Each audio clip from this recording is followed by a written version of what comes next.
vamos a tener un estudio, lo he titulado La oración en mi vida diaria.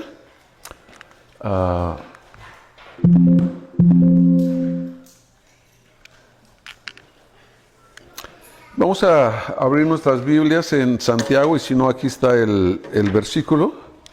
Dice la palabra de Dios: Elías era hombre sujeto a pasiones semejantes a las nuestras, y oró fervientemente para que no lloviese, y no llovió sobre la tierra por 3 años y 6 meses. Y otra vez oró, y el cielo dio lluvia, y la tierra produjo su fruto. Hermanos, las iglesias actualmente están esforzándose en tener nuevos métodos, atraer gente, tener nuevos planes, nuevos sermones, algunas ideas, organizaciones, y ellos quieren ver cómo mejorar la iglesia, para ver cómo tener un evangelio más eficaz. Y ellos se inclinan, y en todas esas cosas tienden a perder la vista de Dios y confiar más en el hombre. Los cristianos hoy nos enfrentamos, o muchos cristianos se enfrentan a nuevas estrategias, nuevas tendencias, a nuevas modas, y todos afirmando que tienen más palabra, y se olvidan de las cosas pasadas. Hay un mosaico tan amplio de doctrinas en competencia que claman por atención. Hermanos, ¿cómo se puede esperar que las personas promedio sepan lo que es verdaderamente sólido, lo que es seguro y lo que es bíblico? En un mundo donde todo parece pintado de gris, en donde hay muchas dudas, en donde hay muchas cosas que la gente a veces no entiende. Lo que la iglesia hoy no necesita, la iglesia no necesita más tecnología, no necesita más métodos, sino hombres llenos del Espíritu Santo, hombres y mujeres de oración. Eso es lo que necesitamos, hermanos. Dios no viene en la tecnología, Dios no viene en métodos. Dios usa hombres de oración. Y por eso hoy te quiero hablar, ¿ok?, de algo que nosotros necesitamos en la iglesia. Nosotros necesitamos vidas de oración. Los tiempos son muy ocupados, vivimos muy rápido, andamos todo el tiempo para arriba y para abajo, y muchas veces eso daña nuestra relación con Dios. Hermanos, hoy les invito en esta mañana a examinar 6 puntos que nos harán más claro lo importante que es la oración en nuestra vida diaria. Antes de comenzar con el tema, quisiera decirte que se espera que cada uno de nosotros deberíamos de buscar cómo madurar, deberíamos de ver cómo crecer, cómo tener una vida espiritual. O sea, no es decir, mira, Dios ya me salvó y yo soy como un pececito en el agua, y que me lleve el mar, el río, para donde sea. La vida cristiana no es así, hermanos, ¿ok?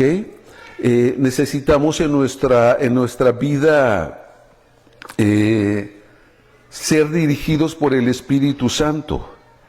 Nosotros tenemos cosas que cambiar, tenemos debilidades, tenemos torpezas, tenemos tentaciones, tenemos áreas en donde pues tal vez no nos gustan, cosas que no nos gustan. Hermanos, yo no debería ser tan áspero, por ejemplo, con mi esposa, no debería ser tan áspero con mis hijos, no debería de comportarme de ciertas formas en los trabajos. A veces me enojo, a veces me desespero, y todos tenemos y luchamos con este tipo de problemas.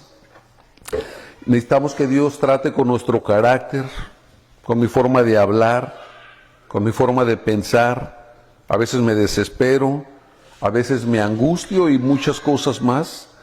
Yo sé que muchos de ustedes ya son salvos, y eso no va a cambiar de lo que nosotros vamos a ver el día de hoy. No, pero se requiere que tengamos disciplina para tu sano desarrollo espiritual, ¿ok? O sea, Dios ya te salvó y no por lo que veamos, o sea, otra vez, eso no tiene que ver con tu salvación, no es que seas más salvo o menos salvo, no, no va a ser así. Cuando Dios salva a alguien, Dios tiene un propósito con esa persona.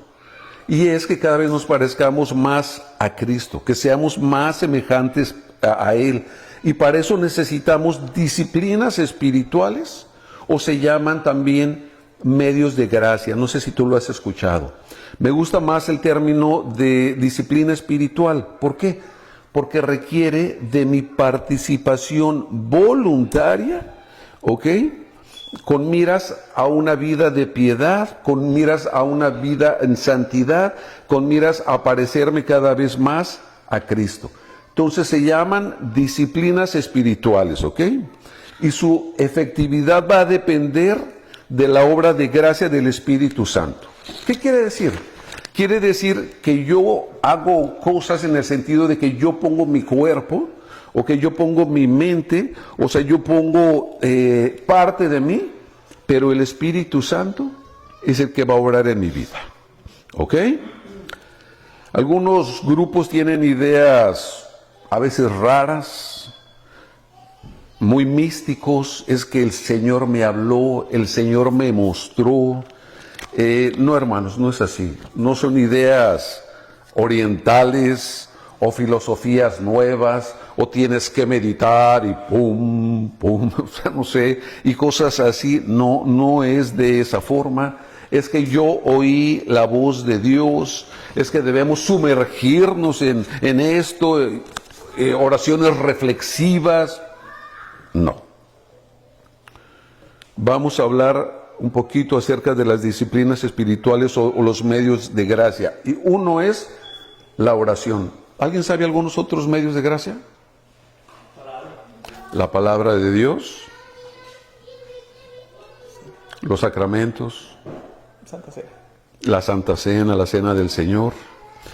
Encontramos una definición histórica y útil de los medios de gracia en el Catecismo Menor de Westminster, donde dice: los medios extremos y ordinarios por los cuales Cristo nos comunica los beneficios de la redención son sus ordenanzas y especialmente la palabra, los sacramentos y la oración, todos los cuales son hechos eficaces para aquellos que han sido elegidos para la salvación.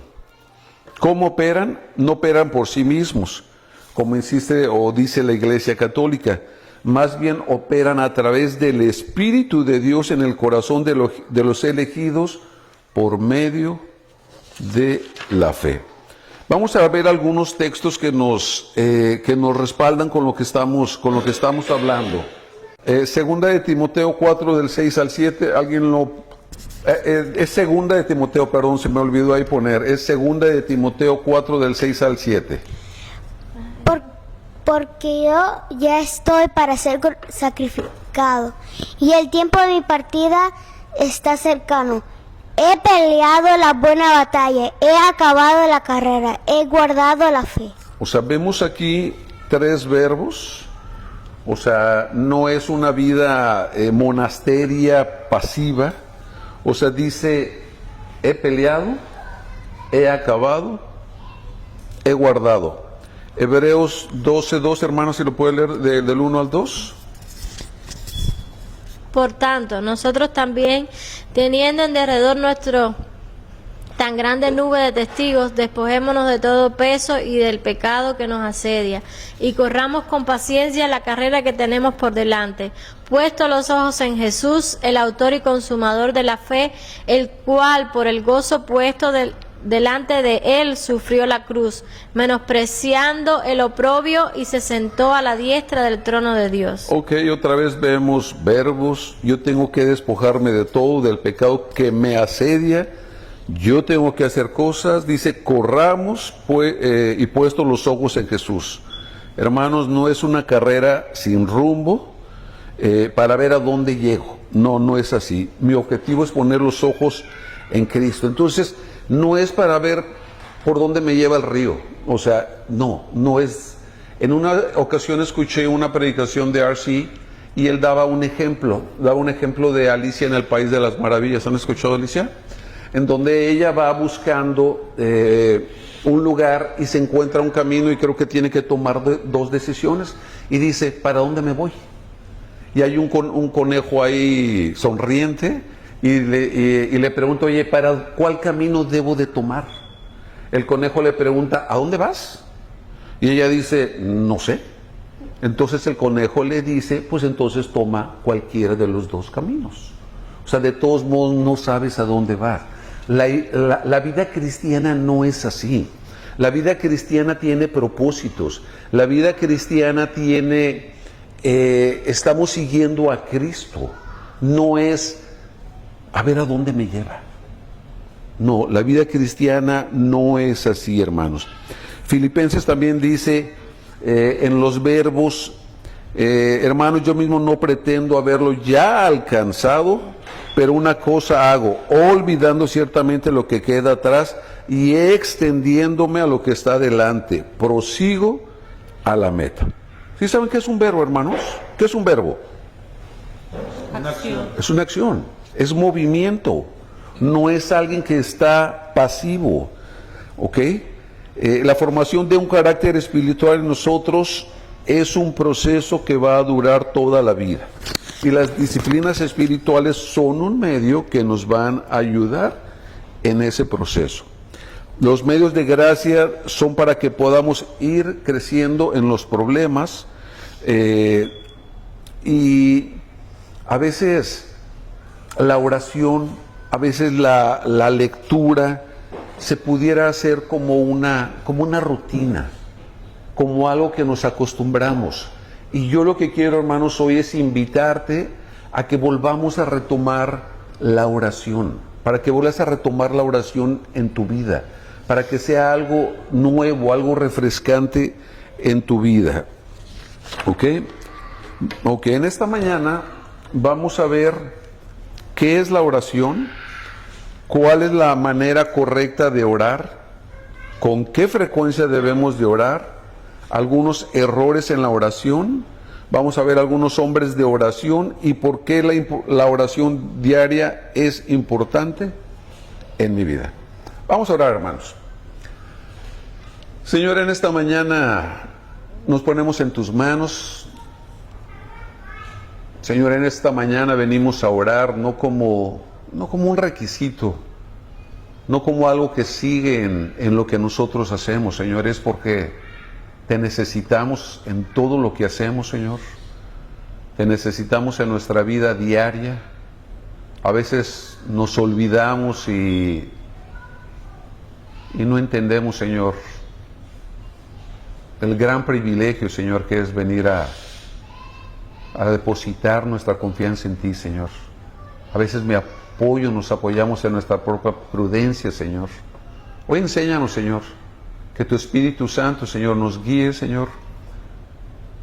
Que tu palabra nos hable, Señor, acerca de la oración, Señor.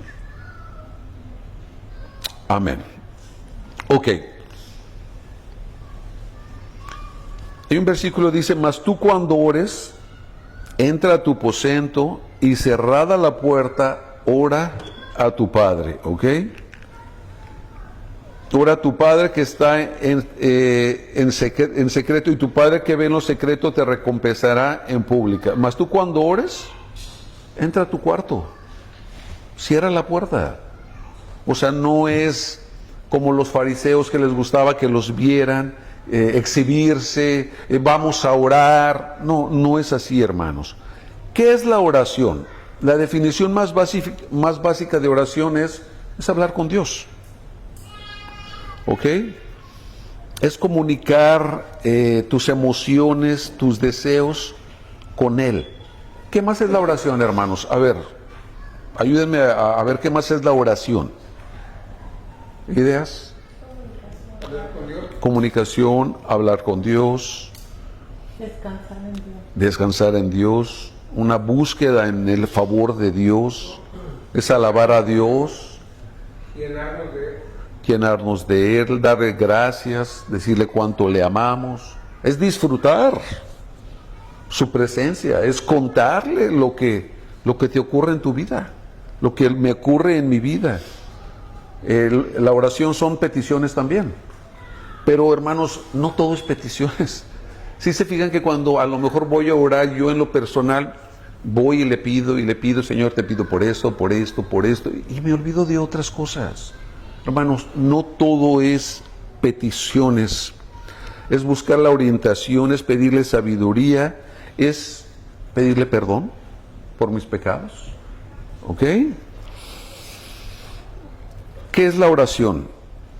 Fíjate lo que dice el catecismo. La oración es la presentación de nuestros deseos ante Dios por aquellas cosas que están de acuerdo con su voluntad en el nombre de Cristo, incluyendo la confesión de nuestros pecados y un grato reconocimiento de sus misericordias. Vamos a ver algunos versículos. Primera de Samuel. Y Ana le respondió, Primera de Samuel 1:15, no, Señor mío, yo soy una mujer atribulada de espíritu, no he bebido vino ni sidra, sino que he derramado mi alma delante de Jehová. ¿Qué es la oración? Derramar mi alma delante de Jehová. O sea, ¿se acuerdan de esta hermana que estaba en necesidad, quería tener un hijo y estaba orando y el profeta pensaba que estaba tomada? O sea, le dice, no estoy tomada. O sea, ella tenía una necesidad porque quería darle un hijo a su esposo porque la concubina siempre la molestaba. ¿Ok? ¿Qué más es la oración? Segunda de Crónicas 32:20. Mas el rey Ezequías y el profeta Isaías, hijo de Amós, oraron por esto y clamaron al cielo. Eso es la oración, clamar al cielo. Salmo 73:28. Pero en cuanto a mí, el acercarme a Dios, ¿ok? Eso es oración, acercarme a Dios. ¿Ok? En palabras simples, la oración ocupa un lugar vital en la vida del cristiano. Una pregunta, ¿alguien podría orar y no ser cristiano? Bueno, sí pueden orar y no ser cristiano, pero no se puede ser cristiano y no orar. No se puede ser cristiano, hermanos, y no orar. La oración es un privilegio, también es un deber. Sí es algo que de alguna manera requiere un esfuerzo en mi vida, necesito poner de mi parte. Sí, eso es. La oración es como algo que me da vida, ¿ok? Y es algo que tenemos tal vez muy descuidados. Dice, mas tú cuando ores, entra en tu aposento y cerrada la puerta. Yo creo que podemos hacer muchas cosas con motivos falsos. Yo puedo venir y predicar aquí por motivos falsos. O sea, los falsos maestros enseñan por motivos falsos. ¿Por qué? Porque quieren dinero, porque quieren fama, porque quieren muchas cosas. O sea, yo puedo hacer cosas por motivos falsos. Yo me puedo involucrar en actividades cristianas por motivos falsos. Para que digan, es que el hermano, es que esto, es que aquello. O sea, yo puedo hacer ese tipo de cosas, pero cuando yo entro a mi aposento y cerrada la puerta, yo creo que si nosotros hacemos eso, hermanos, yo creo que tal vez no va a haber ahí unos motivos falsos. Yo creo que va a ser una oración que Dios va a escuchar. O sea, Él va a estar ahí contigo. No va a haber ahí, yo creo que tal vez motivos falsos. ¿Cuál es la manera correcta de orar? ¿De rodillas? ¿Sentado? ¿Parado? ¿Postrado? ¿Acostado? No te recomiendo acostado, manda. De corazón. Ok, eso es. Pero ¿cuál es la forma en que yo lo tengo que hacer? ¿De rodillas, postrado, acostado, con los ojos abiertos? ¿Los ojos cerrados? Ok, los ojos cerrados. Yo conocí a un hermano, conocemos a un hermano que cuando estábamos orando, él siempre tenía los ojos abiertos. Tú estabas orando y abrías los ojos y el hermano te estaba viendo así. Él oraba con los ojos abiertos, porque decía, yo cierro los ojos y me distraigo. Ok, él oraba con los ojos abiertos. Ok, debo de tener mis manos levantadas al cielo. Debo de tener una orientación hacia cierto lugar. Debo de orar en la mañana, en la tarde o en la noche. En la noche, ok. Debe de haber sentimientos, debe de haber lágrimas. ¿Cómo debe de ser la oración, hermanos? ¿Cómo debo de comenzar? ¿Cómo debo de terminar la oración? Son preguntas que muchas veces nos hacemos, ¿ok? Son preguntas normales. Debe ser en todo momento, ¿no? Debe de ser en todo momento. Ahorita lo vamos a ver. Yo no quiero que la oración, hermanos, en nuestras vidas y sea algo místico. ¿Sí se entiende cuando digo algo místico? Como algo mágico, como que Dios me habló y tenemos cosas raras. ¿Perdón? La oración no es un ritual. No queremos que se haga un ritual rutinario y que me olvide. Que sea algo rutinario, no. No quiero que sea algo místico. En una ocasión, un hermano muy querido que ya murió, el hermano se estaba bañando y el hermano empezó a orar antes de un estudio que íbamos a tener. Y el hermano, antes de comenzar el estudio, nos dijo, Dios me reveló, cuando estaba orando, y nos dice algo, esto. Y me dijo que el que no creyera eso, era un anatema, era un maldito. Oh. Siguió el estudio y a los cuantos minutitos, todos dijimos, hermanos, lo sentimos, pero somos anatemas, porque no creemos lo que tú nos estás diciendo. O sea, hermanos, si nuestra oración no es dirigida por el Espíritu Santo, si nuestra oración no es guiada por la palabra, yo puedo decir cosas fuera de. Mi oración debe estar siempre filtrada por la palabra de Dios. Yo no puedo venir y decir, es que Dios me dijo que les dijera y esto, y esto, y esto. Dios me dijo que tú te casaras con él y tú con aquel. No pueden ser ese tipo de cosas. O sea, nuestra oración no puede ser así, hermanos. Algunos pudieran pensar que si tú no empiezas con las palabras correctas o con la posición correcta para orar, Dios no te va a escuchar. No es así. ¿Ok? Dios no va a responder nuestras oraciones basados en la hora que nosotros oramos. En dónde estamos, la posición que estamos teniendo, no. ¿Ok? Vamos a ver algunos ejemplos. Primera de Juan. ¿Alguien que lo quiera leer? Y esta es la confianza que tenemos en Él, que si pedimos alguna cosa conforme a su voluntad, Él nos ¿Conforme oye. a qué? A su voluntad. Él nos oye. Hasta ahí. Si oramos conforme a su voluntad. O sea, creo que esto ya lo debemos de entender, hermanos, es conforme a la voluntad de Dios. Ya no voy a pedir por mi camioneta roja con llantas grandes y cosas así. Es conforme a la voluntad de Dios, ¿ok?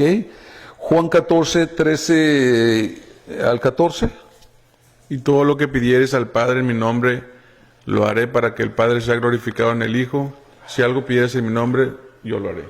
Para que el Padre sea glorificado en el Hijo. Si algo pidieres en mi nombre, yo lo haré. ¿Ok? Mas tú cuando ores, otra vez, entra a tu aposento y cerrada la puerta, entra a tu cuarto, ¿ok? El Señor da por hecho que sus hijos van a orar. Porque tú cuando ores, Él da por hecho que nosotros vamos a orar. Hoy yo no te quiero preguntar si oras o no oras. Yo no te quiero preguntar cuántas horas oras. Esa no es mi intención, hermano. Mi intención es que vuelvas tú en lo personal a retomar la oración si es que la has estado descuidando, si es que la hemos estado descuidando. Esa es la idea, o sea, del mensaje de hoy. Y que entiendas lo importante de la oración. Porque si no es como si yo vivo sin Dios, y la verdad es que voy a hacer muchas cosas mal. Me voy a mover por lo que yo creo, por lo que yo siento, sin la guianza de la palabra ni la oración. ¿Ok?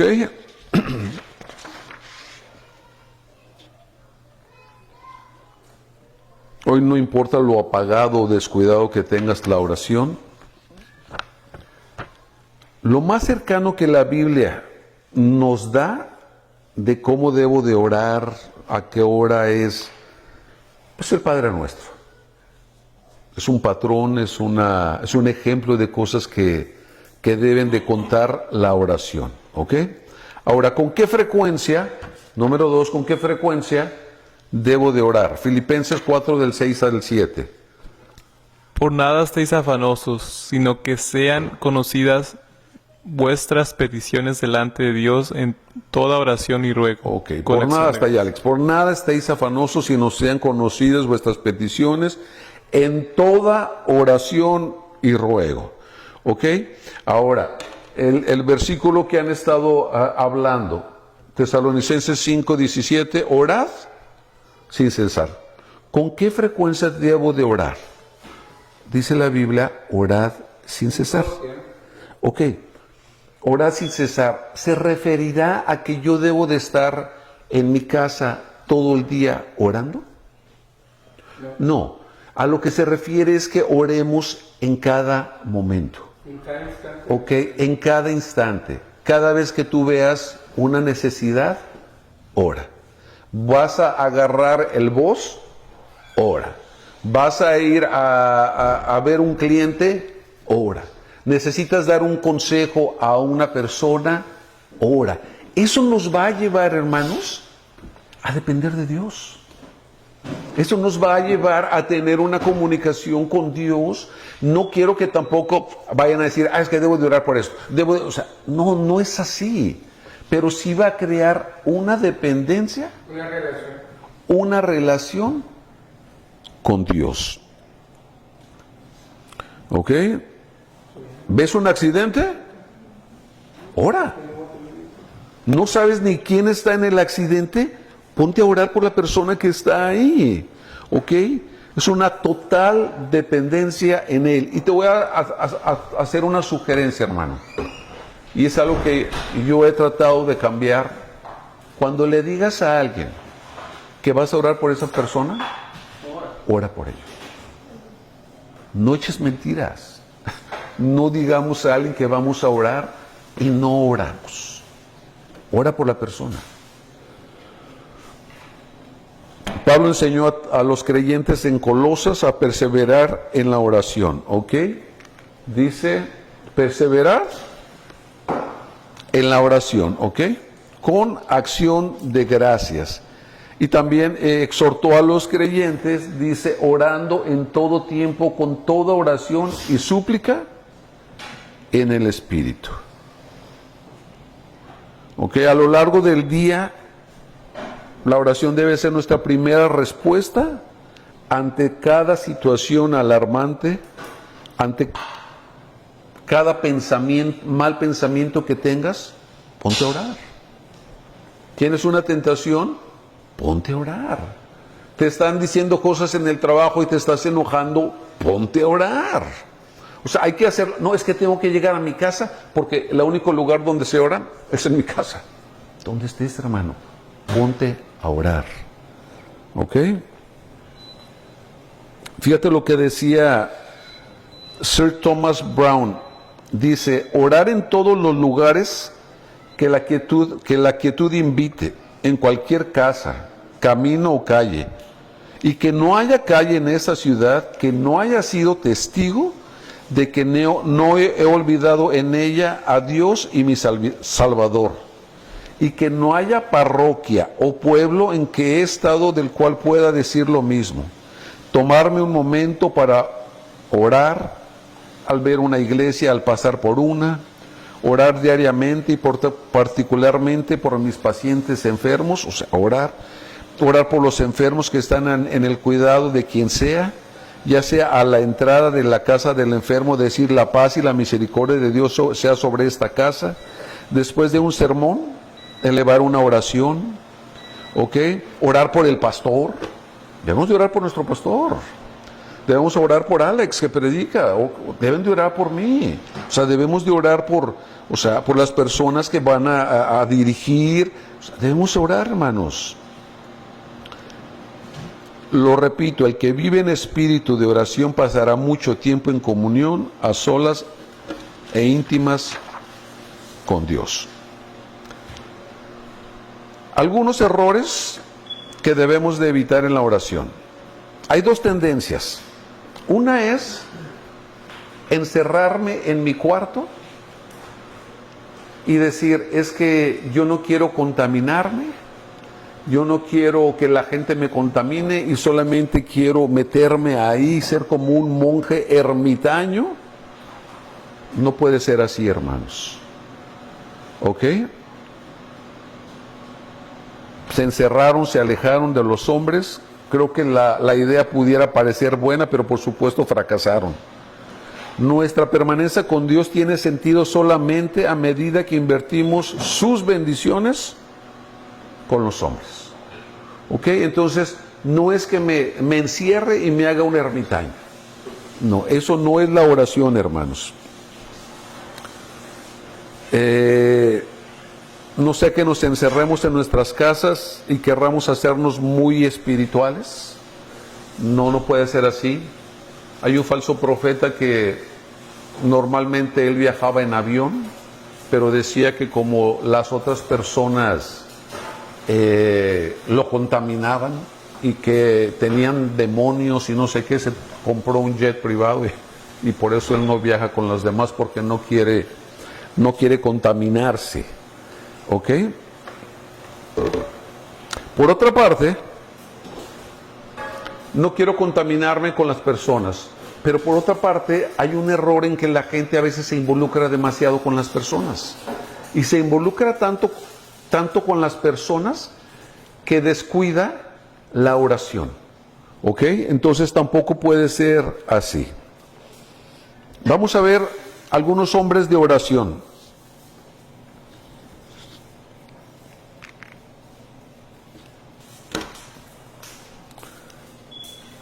Daniel 6:10. ¿Dónde vamos? ¿Quién quiere leer Daniel?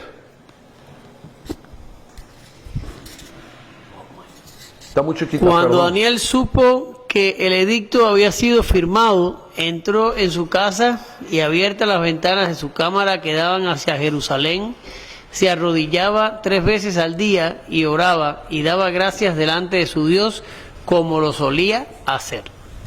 3 veces al día y oraba. No importa lo que dijeran, él estaba orando. ¿Ok? David, Salmo 119, Salmo 119, dice, 7 veces al día te alabo a causa de tus justos juicios. Salmo 119 dice, a medianoche me levanto para alabarte por tus justos juicios. Salmo 119, se anticiparon mis ojos a las vigilias de la noche. ¿Ok? Pedro, Hechos 3:1. ¿Qué dice? Pedro y Juan subían junto al templo, y no leo lo demás. A la hora novena. A la hora novena, que son De la oración. Ok, subían a la hora novena, que son como las 3 a la oración. Y después Hechos 10:9 dice que a la hora sexta. ¿Ok? Jesús. Lucas 5:16.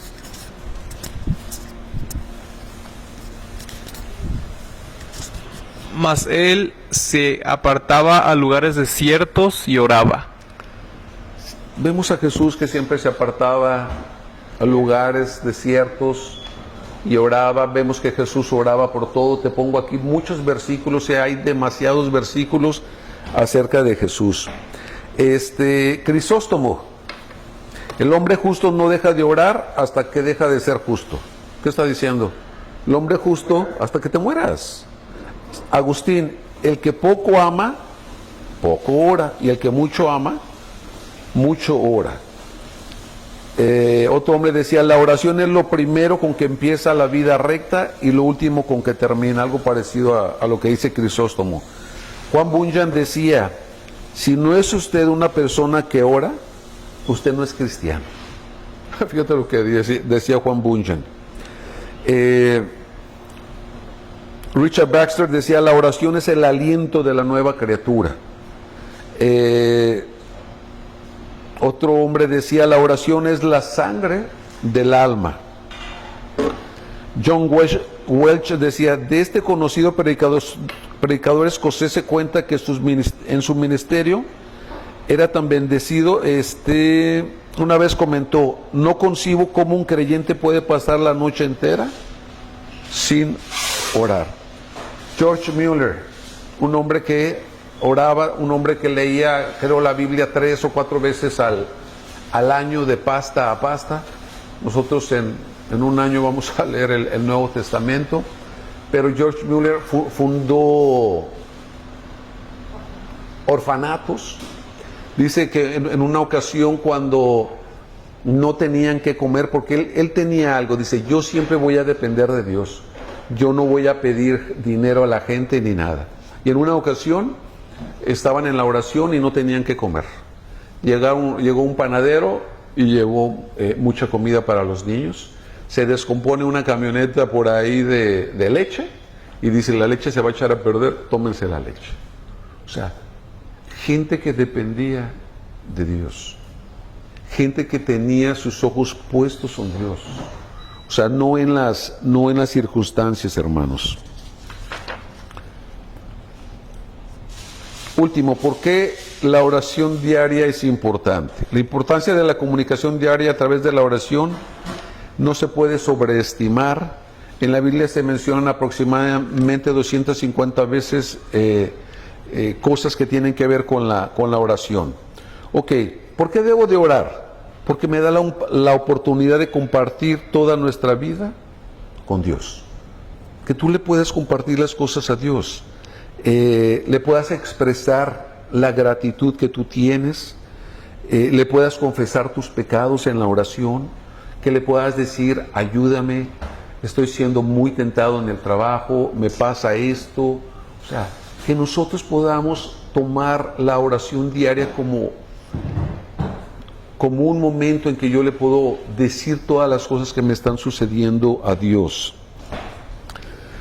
La oración diaria pues también tiene que ver con una obediencia, ¿ok? Es reconocer que Dios es el único que me puede ayudar. Dios es un Dios todopoderoso. O sea, es un Dios, Él está en el cielo, hermano, nosotros estamos en la tierra. O sea, debes de ver a quién te estás acercando. Un Dios santo, un Dios, sí, que es amor. O sea, un Dios que es omnipresente, que es omnisciente. O sea, es un Dios que sabe todo de mí. Sabe cuántos cabellos yo tengo. Asaf, ¿sí sabes que Dios sabe cuántos cabellos tienes tú? Dios sabe cuántos cabellos tienes tú. ¿Cuántos cabellos tiene tu papá? O sea, Dios sabe tu corazón, Dios sabe todo de ti, lo interno, lo externo, Él sabe. Y la Biblia dice, ¿y a dónde me voy a esconder? ¿A dónde me puedo ir si Dios está ahí? ¿A dónde nos vamos a ir? Dios nos conoce. Dios nos conoce muy bien, hermanos.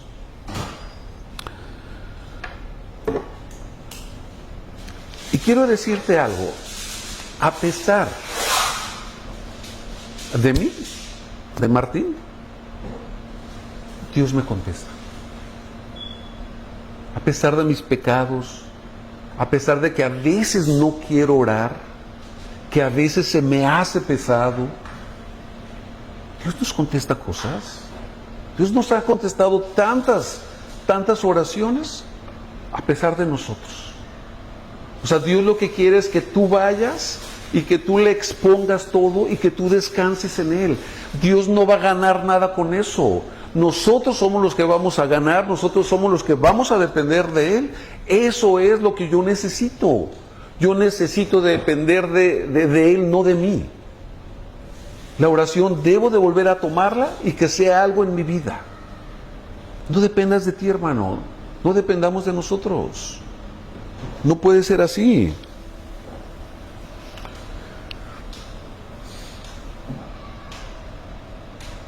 Como Dios diciendo, pues ven y habla conmigo. Él siempre está ahí. Yo soy el que no estoy ahí.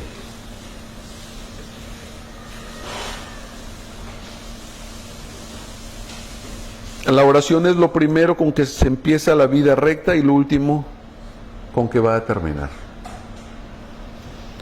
Quiero concluir, hermano. Quiero dar la conclusión. Ora, ora y ora. Es lo que necesitamos. Es lo que necesita nuestra iglesia. Es lo que necesitamos tú y yo. Orar al Señor. Dios les bendiga, hermano.